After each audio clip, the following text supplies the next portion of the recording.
Intend और tend, आइए इन दो वर्ड्स के कंफ्यूजन को दूर करते हैं। कहां पे इंटेंड यूज होना चाहिए और कहां पे टेंड यूज होना चाहिए। दोनों ही वर्ब हैं। इंटेंड इंटेंशन से बना है, या इसका नाउन वर्जन इंटेंशन है, और टेंड का जो नाउन वर्जन है वो टेंडेंसी है। अब टेंडेंसी और इंटेंशन में क्या अंतर है? टेंडेंसी हैबिट का पार्ट है। टेंडेंसी होती है ना लोगों की लेट से आने की, टेंडेंसी होती है लोगों की झूठ बोलने की। और इंटेंशन क्या है कि इंटेंशन आपका एक प्लान्ड तरीका है। इंटेंशन आपका इरादा है जिसको लेके आप विद विद डेलिब्रेशन आप प्लानिंग करते हैं। तो इंटेंशन इसको कहते हैं कि नीयत क्या है आपकी, इरादा क्या है। तो जब आप इंटेंट करके कुछ करते हैं तो इरादतन उस काम को करते हैं, जानबूझ करके। और जब आप टेंड से किसी काम को करते हैं तो वो चूंकि आपकी हैबिट का हिस्सा है तो वो आप करते ही करते हैं।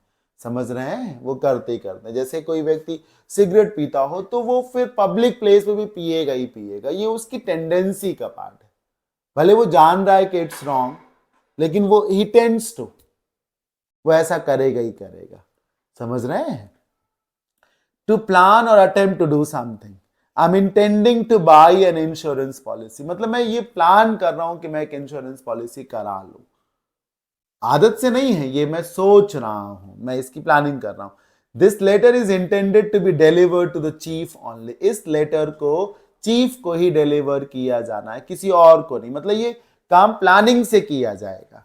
अब टेंडेंसी का पार्ट है, इंक्लिनेशन है इसमें। आप इंक्लाइंड है to do something and behave in a particular way. ये आपकी आदत, आपके स्वभाव का हिस्सा होगा। जरूर आप काम को करेंगे और ऐसे ही करेंगे। A lazy person always tends to put off things. एक काहिल आदमी हमेशा आज के काम को कल के काम को परसों पे टालता ही रहता है। फिर दूसरा, there tends to be less traffic on road during V hours. V hours सवेरे तड़के को कहते हैं। तो सवेरे तड़के जो है स्वाभाविक है कि ट्रैफिक कम ही होगा। तो ये सब स्वभाव से चीजें हो रही हैं और यहां इरादे से चीजें हो रही, जानबूझकर की जा रही हैं। आई होप आपको क्लियर हो गया होगा।